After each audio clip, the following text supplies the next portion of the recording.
Bonjour à tous, j'espère que vous allez bien. On se retrouve aujourd'hui pour une nouvelle vidéo enquête où nous allons nous intéresser à la guerre entre deux couples emblématiques de la télé-réalité, Jessica et Thibaut et Jazz et Laurent. Tout avait bien commencé puisque lorsqu'ils ont emménagé à Dubaï, Jazz et Laurent ont rapidement sympathisé avec le couple de Marseillais. Par le biais de leur agent Magali Berda, Jazz et Jessica ont fait connaissance et passé de plus en plus de temps ensemble. Les deux couples étaient de plus en plus proches et enchaînaient les soirées. Ils avaient d'ailleurs fêté ensemble le jour de l'an 2019. J'ai retrouvé qui?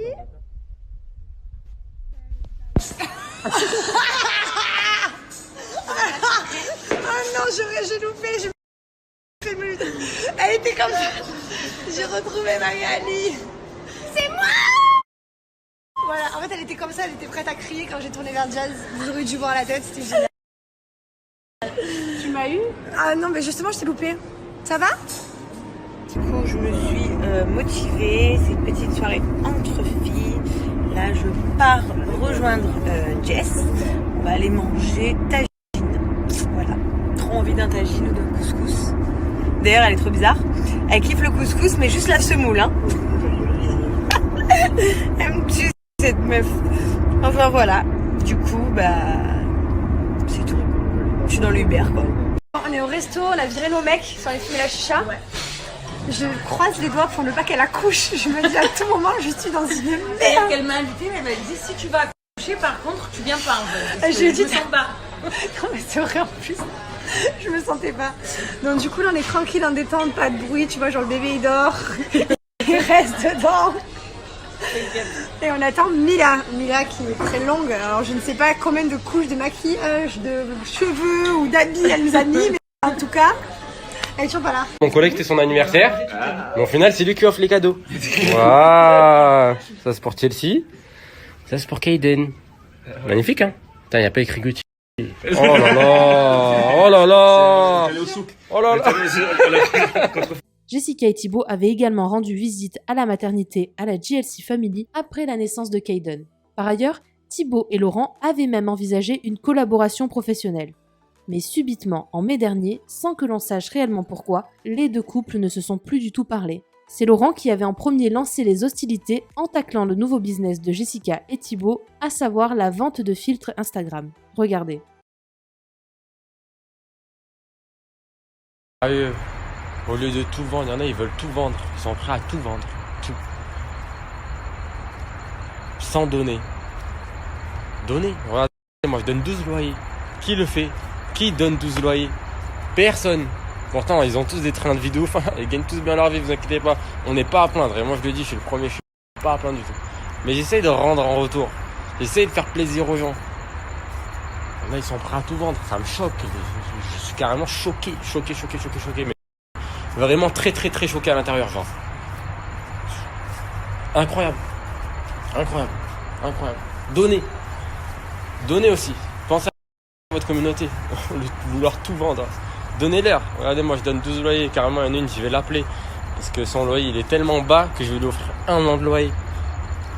Ça, c'est la vie. Ça, c'est la vraie vie. Officiellement, Jessica et Thibaut n'avaient pas répondu aux attaques. Mais en juin dernier, Jazz avait bel et bien confirmé qu'elle ne parlait plus du tout à Jessica. Vous voyez, vous le savez, ça fait un mois que ça dure. Moi et Jess, on n'est plus copines. Maintenant, je vous le dis honnêtement, on n'est plus copines pour des raisons bêtes, on va dire, intéressantes, mais c'est pas le problème, c'est pas le sujet, on s'en fiche de ça, c'est rien. Aujourd'hui, quand j'ai vu ce qui lui arrivait, ça m'a fait beaucoup de peine. Si demain, je sais pas moi, je suis meilleure amie avec quelqu'un et je suis plus amie, vous avez le droit de savoir. Vous avez le droit de savoir. En l'occurrence, là, vous allez peut-être me faire la référence par rapport à Jessica, mais c'est juste parce que c'est nul, l'histoire n'a ni queue ni tête, donc c'est pour ça que je n'en parle pas. Et surtout que c'est quelqu'un qu'on ne s'est pas disputé en mode on est fâché en fait. Juste on se parle plus, la vie a fait qu'on se parle plus. Mais je lui souhaite tout le meilleur, vraiment tout le meilleur. Et moi, sachez une chose, c'est que je ne suis jalouse et envieuse de personne. Ça veut dire... Jazz a par la suite quitté Shona Evans, l'agence de Magali Berda. Les choses semblaient même s'être apaisées à la naissance de Mylon. Jazz avait notamment posté un message de soutien à Jessica. Mais soudainement, ces derniers jours, la guerre est repartie de plus belle. C'est Jazz qui a cette fois-ci officiellement relancé les hostilités, en critiquant le jardin sale et le frigo vide de Jessica et Thibaut. Si elle ne les a pas directement nommés, le tacle était plus que clair, quand on sait que Jessica et Thibaut avaient filmé juste avant leur jardin en mauvais état. Le lendemain, Jessica avait répliqué en filmant son frigo plein et en annonçant qu'il cherchait également à acheter une maison à Dubaï. La guerre froide entre les deux couples a pris un nouveau tournant quand Jessica et Thibaut, qui ont pourtant l'habitude d'être discrets, se sont clairement moqués de l'attitude de Jazz sur les réseaux sociaux. J'étais en train de traîner sur les réseaux sociaux et il y a plusieurs types de meufs que je ne peux pas. Genre, ça peut pas être mes amies, ça peut pas être mes copines, c'est pas possible, je ne pourrai jamais. C'est les meufs comme ça. Je rigole parce que je trouve ça tellement ridicule, celle-là.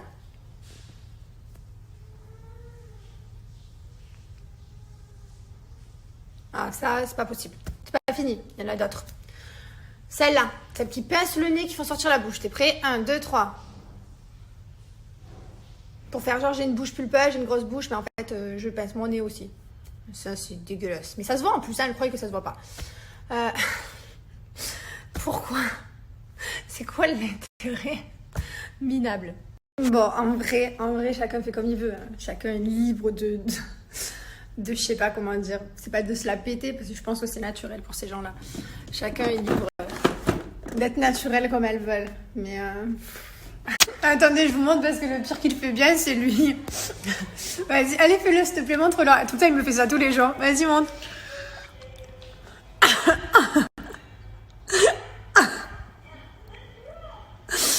Il le fait trop bien. Sur Snapchat, Nabil est revenu sur la guerre que se mènent actuellement les deux couples et il en dit plus. Il raconte notamment qu'ils ont beaucoup de dossiers sur les uns et les autres. D'ailleurs, lorsque Nabil était en guerre avec Jazz, celle-ci lui avait promis de balancer du lourd sur le couple de Marseillais s'il arrêtait de s'en prendre à la GLC Family. Je vous laisse tout de suite avec toutes ces explications et n'hésitez pas à réagir en commentaire. Salam alaikum la famille, j'espère que tout le monde va bien. Du coup, on va pouvoir débuter cette story sur la rivalité des influenceuses et les clashs subliminaux. Ça fait 2 jours que je vous en parle. Donc, à savoir que cette story, elle va être ciblée et elle va concerner plus particulièrement Nabila, Jazz et Jessica. Donc, avant de commencer, vous devez savoir que la rivalité, elle est tellement grande que vous avez dû constater que Tushona Evans parlait de Nikki Cosmetics, faisait des placements pour Nikki Cosmetics qui appartient à Wesley ou We Event, parce qu'à un moment donné, ils ont dû s'arranger entre eux. Je vous la fais courte, quand Jazz a quitté Shona Evans pour We Event, beaucoup de candidats de chez Shona n'ont pas compris et ont voulu aussi rejoindre We Event, puisque Jazz était dans les 2 agences. Donc double salaire, donc ils se sont dit on veut faire pareil. À ce moment-là, Magali Berda a eu peur. Elle s'est dit, je vais perdre mes candidats, donc elle a dû s'arranger avec Wesley, avec qui elle était en guerre depuis des années. Donc Magali Berda, elle se dit, oulala, merde, je vais perdre des candidats. Elle contacte Wesley, il s'arrange, et Wesley, il y voit ça son intérêt, puisqu'il vient de sortir sa marque Nikki Cosmetics, que toute son agence communique pour Nikki Cosmetics, mais bien sûr, s'il veut encore plus d'impact, il a besoin des candidats de Magali également.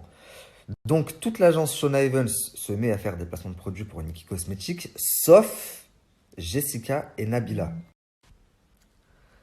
Donc, vous ne verrez jamais Jessica ou Nabila parler de Nikki Cosmetics. Pourtant, tout le reste de l'agence vous font des placements pour Nikki.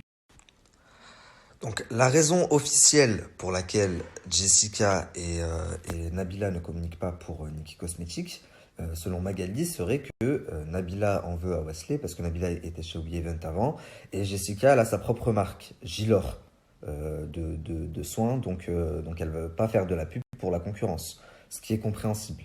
Mais la vraie raison, c'est pas ça. Elles s'en foutent l'une comme l'autre, tant qu'il y a l'argent, elles prennent. La vraie raison, c'est que Magali Berda ne veut pas que Wesley sache combien rapporte Nabila et combien rapporte Jessica, puisque ça reste la concurrence, c'est normal. Et le fait que toutes les autres candidates font de la pub pour Nikki Cosmetics, ça donne un pouvoir à la concurrence, à savoir Wesley, qui sait exactement combien rapporte chacune d'entre elles. Rappelez-vous, il n'y a pas très longtemps, Jazz et Manon se sont clashés. Jazz, elle a dit dans sa story clairement à Manon, en gros, fais pas la belle, tu vaux pas un clou, je vends beaucoup plus que toi. Et comment elle le sait ça? Elle le sait parce que Manon fait des placements pour Nikki Cosmetics, qui appartient à Wesley. Donc Wesley sait combien Manon rapporte en un placement de produit. Et du coup, Jazz sait combien elle rapporte aussi. Donc par rapport à ça, elle a pu dire à Manon, en gros, fais pas la belle, je rapporte beaucoup plus que toi. Tu vaux pas un, en gros. Et pour Magali, bien sûr qu'elle ne va pas permettre à Wesley de savoir combien rapportent les deux plus grosses têtes de son agence, Jessica et Nabila. Donc ils ne font pas de placement pour Nikki. Et cette concurrence, elle n'est pas que dans les agences, elle se répercute sur les influenceuses aussi, puisque c'est la guerre entre elles, à celle qui vendra le mieux, à celle qui aura le plus de partenariats. Bon, maintenant que vous savez ça, je vous en avais déjà parlé de toute façon dans une story précédente, on va pouvoir débuter cette story.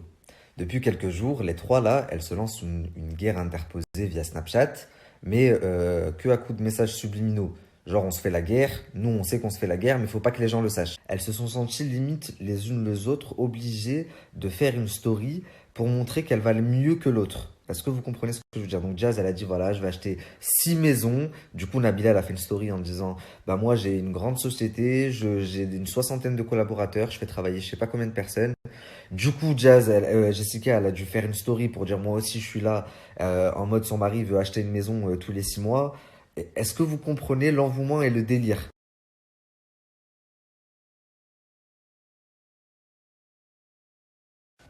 Donc là, c'est une capture de ce qu'a posté Jazz dans sa story. Elle parle clairement de Jessica quand elle lui dit ton frigo il est vide, ton jardin dégueulasse et tout. Mais en aucun cas, elle cite Jessica dans ses snaps. Après, je vous dirai pourquoi elle se cite pas directement. Du coup, je vais vous expliquer pourquoi elle se cite pas dans les stories. Elle se clash vite fait, mais elle se cite pas. Je vous jure que c'est ça. Il y en a qui vont pas croire, mais la tête de moi que c'est la raison. Elles ont tellement de dossiers les unes sur les autres que s'il y en a une qui se met à clasher l'autre pour de bon, eh ben ça s'arrêtera plus. Les agents vont s'en mêler parce que forcément ça va avoir des répercussions sur les ventes de l'une ou de l'autre. Et c'est un truc de fou. Et des dossiers sales et sombres, il y en a tellement dans ce milieu. Je parle de vrais dossiers, hein. Je parle pas de ton jardin il est sale, ton frigo il est vide. Je parle de dossiers qui peuvent les mettre dans la merde les unes les autres. Des dossiers financiers, des dossiers qui relèvent de la vie privée, mais grave. Des trucs de ouf. Ils ont tellement de dossiers les uns sur les autres qu'ils ne rentreront pas en clash ouvert. Et ça, les amis, je suis très bien placé pour le savoir. Si vous saviez le nombre de candidats qui me contactent pour me donner des dossiers sur un tel ou sur un tel et qui me demandent de balancer, et quand je dis, mais attends, t'es en conflit avec, balance-le toi. Non, en fait, je vais vous dire pourquoi non. Parce que l'autre aussi a des dossiers sur toi. Donc, tu veux passer par moi pour que je balance des dossiers comme ça. Toi, t'es bien, j'ai balancé des dossiers sur ton ennemi. Et lui, il sait pas que ça vient de toi, donc il va pas balancer sur toi. Est-ce que vous comprenez un peu le délire? Donc en fait, s'ils ne rentrent pas en clash direct, c'est parce qu'ils ont tellement de dossiers les uns sur les autres que ça ira trop loin. Et ils vont vraiment se mettre dans la merde. Donc ils se lancent des petits pics comme ça subliminaux.